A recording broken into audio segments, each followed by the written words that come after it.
Good morning, dear students. We are studying the Spectator Club, and now we start from page number 7 and its second paragraph. We have already read one character of this essay, The Spectator Club. हमने पढ़ा था कि Spectator club में जो इस ऐसे में लेखक हमको अलग अलग कैरेक्टर्स जो कि इसकी स्पेक्टेटर बताया था कि वो एक मैग जर्नल है, पीरियोडिकल है जो समय समय पर स्टार्ट होता है।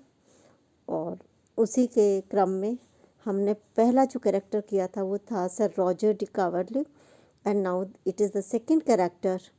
सेकंड पैराग्राफ में हम जो पढ़ रहे हैं पेज नंबर 7 पर, ये सेकंड कैरेक्टर है और इसमें नाम नहीं दिया है, केवल एक यही ऐसा कैरेक्टर है जिसका कि बिना नाम दिए उसने वर्णन किया है, बाकी सब में नाम दिए हैं।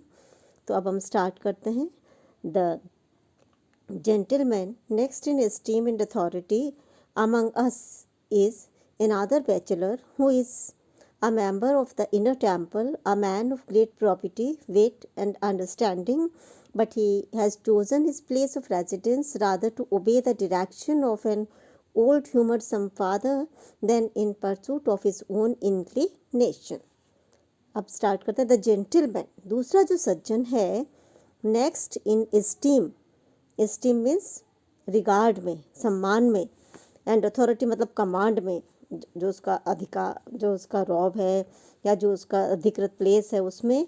Among us is another bachelor, वो पहला वाला भी हमने पढ़ा था कि वो बैचलर था और उसने बताया भी था कि बैचलर किस लिए रहा था, क्योंकि उसको एक धोखा हो गया था। पास की ही एक विडो से उसको प्यार हुआ था और उसने जब उसके साथ मैरिज नहीं की तब उसने बैचलर रहने का यानी कि अनमैरिड रहने का सोच लिया था। अब ये दूसरा व्यक्ति जो है ये भी अभी बैचलर है, अनमैरिड है। Who is a member of the inner temple. Inner temple वहाँ पे वो जगह थी जहाँ पे जो लॉ की स्टडी कर रहे होते थे स्टूडेंट्स, वो रहा करते थे और अपना लॉ की पढ़ाई करते थे, एडवोकेट। तो इनर टेम्पल का वो रेजिडेंट है।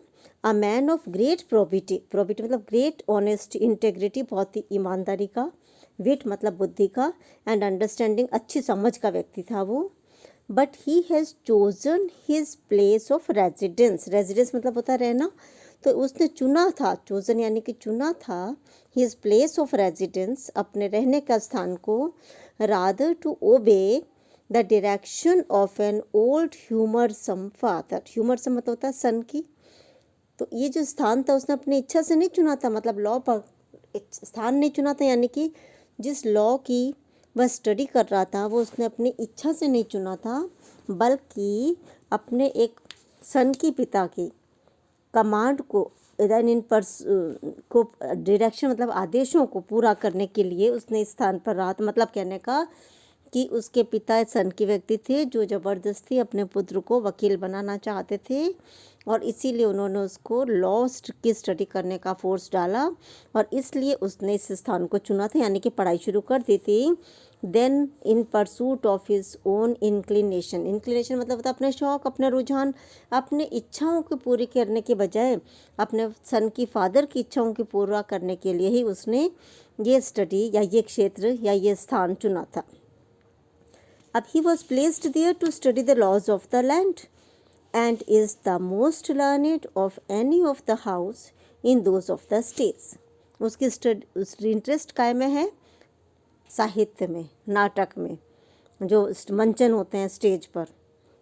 लेकिन he was placed, प्लेस मतलब उसको वहाँ रखा गया था, to study the laws of the land, laws मतलब कानून, लैंड मतलब अपनी ज़मीन के यानी कि देश के, अपने देश के कानूनों की स्टडी, क्योंकि वो लॉ पढ़ रहा था तो उसको वहाँ रखा तो इसलिए किया था कि वो उस देश के कानूनों का अध्ययन करे।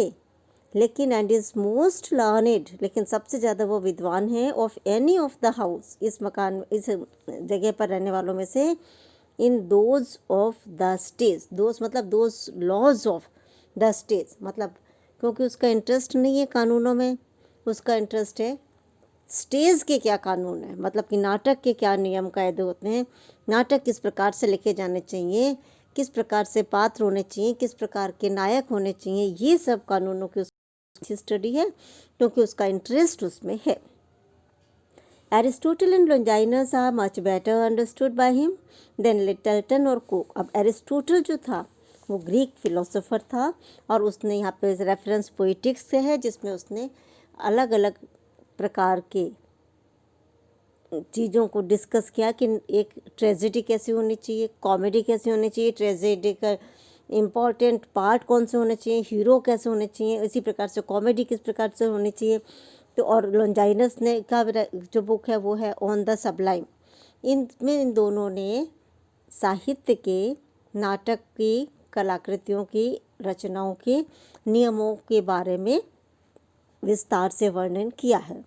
तो उसने एरिस्टोटल और लॉन्जाइनस तो इतने बढ़िया तरीके से पढ़ रखे हैं, और उसे आर मच बेटर अंडरस्टूड, और बेहतर तरीके से वो उनको समझता है बाय हिम देन लिटलटन और कोक। लिटलटन और कोक फिर वही कानूनी लॉ के ऊपर उन्होंने अपनी पुस्तक लिखी है, ट्रीटिस लिखी है, और कोक ने उसके ऊपर अपनी टिप्पणियाँ दी हैं, कमेंट्री दी है।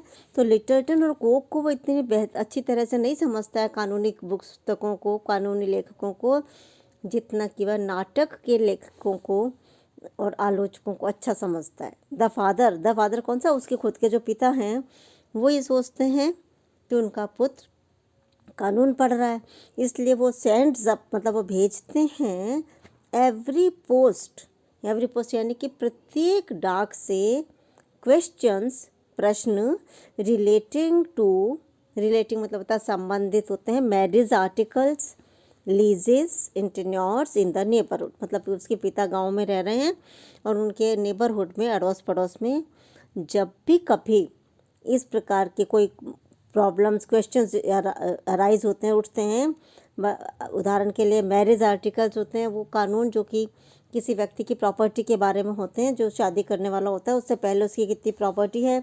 लीजेज इसी प्रकार से टाइम ड्यूरेशन होता है कि कोई यदि मालिक किसी किराएदार को एक निश्चित समय के लिए अपना प्रॉपर्टी या मकान या लैंड यूज़ करने के लिए देता है, टेन्योर्स किराए के। तो इस प्रकार से जितने भी किराए की प्रॉब्लम्स होती हैं, लीजेस की प्रॉब्लम्स होती हैं, इस कानूनों से संबंधित जितने भी प्रश्न उनके अड़ोस पड़ोस में उठते हैं, पिता सोचता है कि मेरा पुत्र कानून पढ़ रहा है, इसलिए वो उनसे संबंधित सभी विवादों को, सभी जिज्ञासाओं को अपने पुत्र के पास भेजता है, उनका आंसर प्राप्त करने के लिए, उनका हल प्राप्त करने के लिए, सॉल्यूशन प्राप्त करने के लिए। All which questions he agrees, और वो उन सबको एग्री कर रखा है, मतलब उसने एक एग्रीमेंट सा कर रखा है। ये वो क्या करता है, विद एन अटॉर्नी, एक दूसरा वकील है उसके पास वो सारे ले जाता है, टू आंसर, वो उन सब प्रश्नों को उत्तर दे देता है, and take care of in the lump. और इस प्रकार से इन द लम्प मतलब होता है सारे एक साथ समूह में, जितने भी समूह में होते हैं वो उन सब को ले जाता है उस अटॉर्नी के पास, वकील के पास, वो उन सब के आंसर दे देता है और वो उनको वापस पिता को भेज देता है।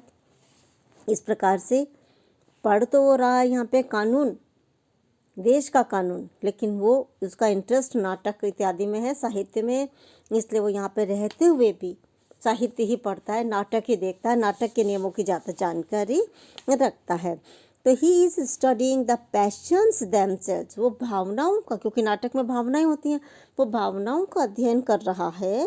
When he should be enquiring, और कायदे से उसको इंक्वायरिंग, उसको जिज्ञासा उसकी होनी चाहिए, इनटू द डिबेट्स मतलब वो डिस्कशंस, वो डिस्प्यूट्स, वो वाद विवाद, वो झगड़े अमंग मैन, मनुष्यों के बीच में, विच अराइज फ्रॉम देम किन से, भावनाओं से, मतलब कि वो भावनाएं पढ़ रहा है, लेकिन पढ़ना उसको वो कानून चाहिए, वो झगड़े पढ़ने चाहिए जो कि भावनाओं के कारण समाज में उठते हैं।